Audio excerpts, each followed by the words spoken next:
Alors que le Giganotosaure se dévoile de plus en plus dans Jurassic World Dominion, nous pouvons nous poser une grande question sur ce dinosaure carnivore que l'on a découvert pour la première fois dans l'univers jurassique avec le court-métrage The Prologue. Cependant, de nombreux fans de la saga ayant des connaissances, même de base sur la paléontologie, ont pu remarquer certaines choses étranges concernant l'animal. De ce fait, une théorie a germé de ce constat. Est-ce que le Giganotosaure est vraiment le dinosaure auquel vous pensiez ? Dans cette vidéo, nous allons découvrir une théorie que je souhaiterais vous exposer. Comme toujours, si vous n'aimez pas les vidéos théories, n'hésitez pas à découvrir une autre vidéo pour tout savoir sur l'Indoraptor qui va s'afficher en haut à droite. Et évidemment, vous pouvez aussi vous abonner et activer la petite cloche pour ne louper aucune de mes prochaines vidéos. Bienvenue dans cette vidéo et bienvenue à Jurassic Smash.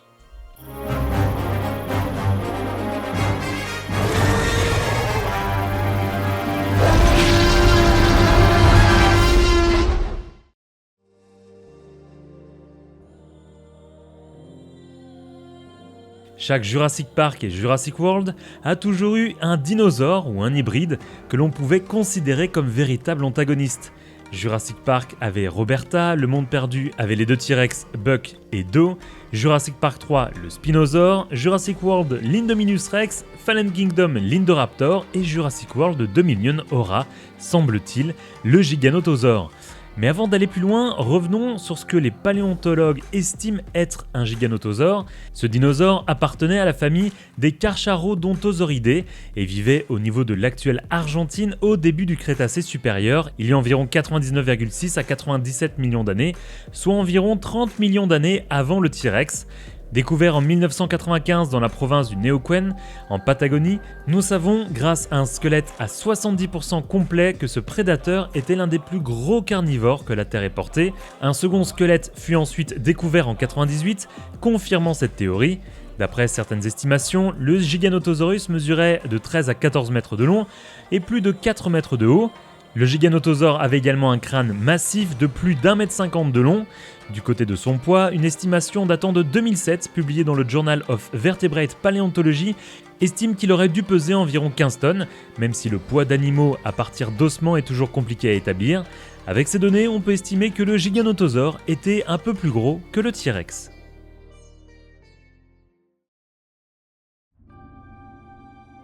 On découvre la bestiole pour la première fois dans l'univers jurassique dans The Prologue, un court-métrage diffusé notamment sur YouTube et qui avait été aussi montré dans certaines salles de cinéma IMAX avant Fast and Furious 9. Le mini-film de quelques minutes présente, à la manière d'un documentaire, la vie de plusieurs dinosaures durant, a priori, le Crétacé. Cependant, à la fin de la séquence, certains points étranges interviennent. Tout d'abord, la présence du Giganotosaure qui rencontre un T-Rex. Les deux dinosaures vivaient à environ 30 millions d'années l'un de l'autre. Le giga était plus vieux que le T-Rex. De plus, le T-Rex vivait en Amérique du Nord et le giga en Amérique du Sud. Autre point, l'apparence du Giganotosaure qui semble très différente de ce que les paléontologues se font de la bestiole. À titre indicatif, Aram Papazian a fait un rendu plus proche de ce que les scientifiques se font de l'animal. La franchise Jurassic n'a pas toujours été scientifiquement exacte dans sa représentation des dinosaures, mais globalement, les films ont toujours été cohérents avec leur univers. Combiner l'ADN de différents animaux avec ce qui restait de dinosaures fera donc de ces dinosaures non pas de vrais dinosaures, mais plutôt des hybrides mi-dinosaures, mi-animaux. Cependant, The Prologue se passant durant le Mésozoïque, les dinosaures rencontrés dans ce court-métrage sont dans la théorie tous purs, comme notamment le T-Rex possédant un duvet et qui est donc très différent du T-Rex de Jurassic Park. Alors s'agit-il d'une grossière erreur ? L'univers jurassique est-il dans une dimension parallèle à la nôtre ? Ou bien les erreurs sur la représentation du Giganotosaure n'en sont pas et peuvent s'expliquer simplement car le giga que l'on voit dans le film n'est pas le dinosaure que l'on croit.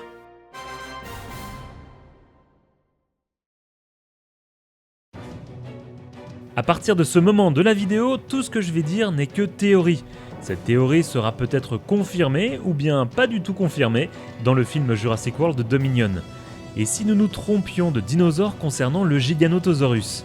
Et si une nouvelle espèce avait été découverte ? En effet, dans le film, on peut voir Alan Grant dans un site de fouilles. On peut alors penser que le paléontologue a trouvé différents ossements, mais de quel animal s'agit-il ? On peut découvrir dans la tente du scientifique un squelette affiché sur un petit tableau montrant le crâne d'un théropode. Nous ne savons pas exactement de quel animal il s'agit précisément, mais le squelette pourrait bien correspondre avec l'allure du crâne du Giganotosaure de Jurassic World Dominion. Alan Grant pourrait donc être à la base de la découverte d'une nouvelle espèce de Giganotosaure qui vivait à la période du T-Rex et légèrement différent de son cousin d'Amérique du Sud.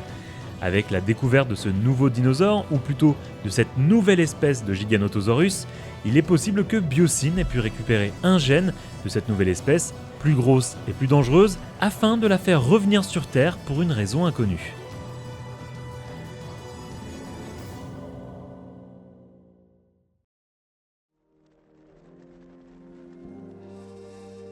Cela ferait donc de cette espèce de Giganotosaurus le plus gros carnivore ayant foulé la Terre, ce qui expliquerait donc pourquoi Alan Grant dit cette phrase dans la seconde bande-annonce de Jurassic World Dominion. C'est quoi ? C'est le plus grand carnivore que la Terre ait porté. Alors qu'il aurait pu citer le Spinosaure par exemple. En effet, Grant a pu découvrir le Spinosaure lors de Jurassic Park 3. J'ai pu voir pas mal de théories de fans disant que Grant n'a pas cité le Spinosaure en tant que plus gros carnivore ayant foulé la Terre, car tout simplement il est piscivore, ce qui est correct dans ce qu'on sait aujourd'hui de l'animal.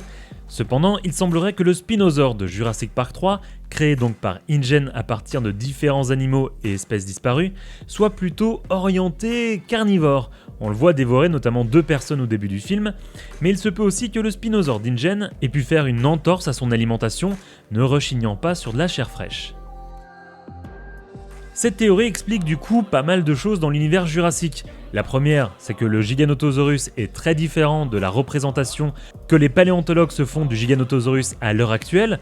Donc du coup, découvrir une nouvelle espèce, on en fait un petit peu ce qu'on veut, c'est validé à ce niveau-là en termes d'explication. Et du côté d'Alan Grant dans la bande-annonce qui dit, en voyant le Giganotosaurus, qu'il s'agit du plus gros carnivore ayant foulé la Terre, écoutez, s'il s'agit d'une nouvelle espèce plus grosse que le Giganotosaure qu'on connaît à l'heure actuelle et surtout plus grosse que le Spinosaure piscivore à l'heure actuelle ayant foulé la Terre, écoutez, tout cela pourrait prendre du sens. Et vous, qu'est-ce que vous pensez de cette théorie ? Est-ce que cela vous paraît plausible ? N'oubliez pas une chose, Jurassic Park et Jurassic World sont des films de science-fiction et rien n'oblige les scénaristes à coller à 100% de ce que l'on sait des dinosaures. N'oublions pas par exemple les vélociraptors de Jurassic Park, trop grands, ou encore le dilophosaure crachant du venin, des éléments scientifiquement erronés de ce que l'on sait à l'heure actuelle des animaux, mais qui participent au succès de ces dinosaures et forcément du premier Jurassic Park et de ses suites.